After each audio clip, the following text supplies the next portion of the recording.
নমস্কার, আপনাদের সকলকে স্বাগত শ্যামলিস কিচেনে। আজ আবার চলে আসলাম আমি আপনাদের সামনে। আজকে আমি ডিমের একটা খুবই সিম্পল রান্না করব। এখানে আলু আমি সেদ্ধ করে নিয়েছি। আলু সেদ্ধ করে পেঁয়াজ টমেটো দিয়ে ডিমের একটা তরকারি রান্না করব। চলুন শুরু করা যাক। দিয়ে দিচ্ছি তেল, ডিমটা আমি ভেজে নিই।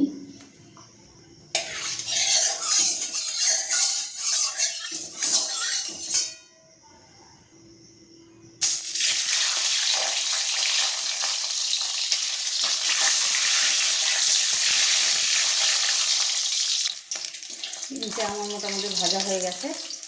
ডিমটাকে হলুদ মাখিয়ে ভাজলেও হয়, এমনিতে একটু কড়া করে ভেজে নিলেও হয়। এটাকে আমি এবার তুলে নিচ্ছি। এই তেলে দিয়ে দিচ্ছি শুকনো লঙ্কা সম্বরা, একটু জিরে, কেটে রাখা পেঁয়াজ কুচি।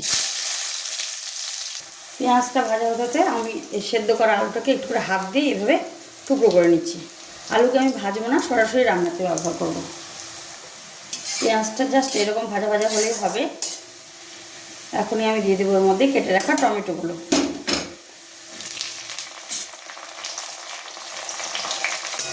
ভালো করে একটু হালকা ভাজা ভাজা করবো। টমেটোটা আর একটু ভাজা ভাজা করে নেব। এবারে দিচ্ছি পরিমাণ মতো লবণ,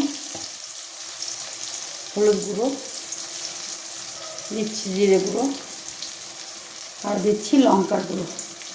এটাকে ভালো করে মিশিয়ে নিই। সামান্য হচ্ছে জল দিয়ে আমি এটা আর একটু কষিয়ে নেব।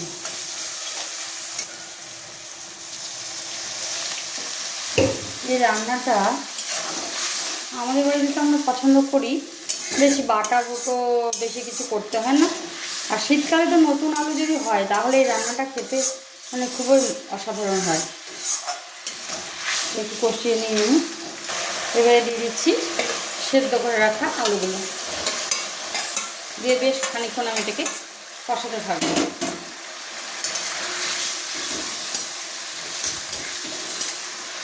এই রান্নাটাতে আমি যেভাবে করছি এভাবে করলেও খেতে ভালো লাগে। কেউ যদি মনে করে 2-4 কোয়া রসুন দিয়ে দেবে, তাতেও কিন্তু বেশ হয় খেতে। এটা একটু কষবে বেশ কিছুক্ষণ। মশলা থেকে তেল ছাড়তে শুরু করে দিয়েছে। আরও একটু জল দিয়ে আমি আরেকটু কষিয়ে নেব।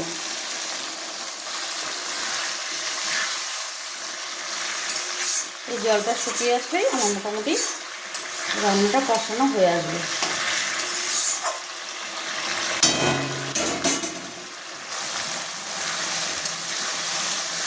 মোটামুটি আমার কষানো হয়েই এসছে। কেউ যদি মনে করেন এরকম মাখা মাখা রাখবেন, তাতেও খেতে বেশ লাগে। একটু ঝোল ঝোল করলেও ভালো লাগে। কারা কারা আমার মতো এরকম আলু সেদ্ধ করে ডিমের তরকারি খেয়েছেন বা খান, অবশ্যই কমেন্টে জানাবেন। আর যারা এখনও খাননি কোনো দিন, হয়তো অনেকেই আছে, কিন্তু রান্নার কোনো শেষ নেই। একটা জিনিস দিয়ে অনেক রকমের রান্না করা যায়। এবার আমি প্রয়োজন মতো জল দিয়ে দিচ্ছি। ব্যাস, আমি খুব বেশি করে রাখবো না, একটু গামাখা রাখবো। এবারে দিয়ে দিচ্ছি ডিমগুলো। যারা যারা এরকম আলু সেদ্ধ করে ডিমের তরকারি খাননি, তারা অবশ্যই একবার করে খেতে পারেন, ট্রাই করতে পারেন। আশা করি ভালো লাগবে। এবারে সামান্য একটু গরম মশলা পাউডার দিয়ে দিচ্ছি। না দিলেও চলে, কোনো অসুবিধা নেই। এমনিতেই খেতে অসাধারণ হয়। টমেটো আছে, পেঁয়াজ আছে, তাতেই বেশ জমে যায়। এবার এটাকে আমি নামিয়ে দিচ্ছি।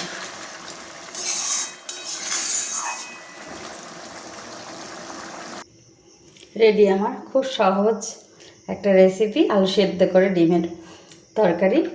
আমরা নারী সব পারি। দেখবেন মাসকাবাড়ি বাজার বাড়িতে থাকলেও কখনো কখনো হঠাৎ করে হয়তো বাজার করা সম্ভব হচ্ছে না। বাড়িতে যদি ডিম, আলু, ডাল, সয়াবিন এই ধরনের কিছু থাকে, দেখবেন অনেক ধরনের পদ কিন্তু আমরা তৈরি করতে পারি। সেরকম এটা একটা শর্টকাট পথ। আশা করি আপনাদের ভালো লাগবে ভিডিওটা। আর রান্নাটাও করে দেখবেন, একবার খেয়ে দেখবেন। যদি ভালো লাগে অবশ্যই একটা লাইক, একটা কমেন্ট করে যাবেন। তাহলে আজকের মতো টাটা, দেখা হচ্ছে পরের কোনো ভিডিওতে।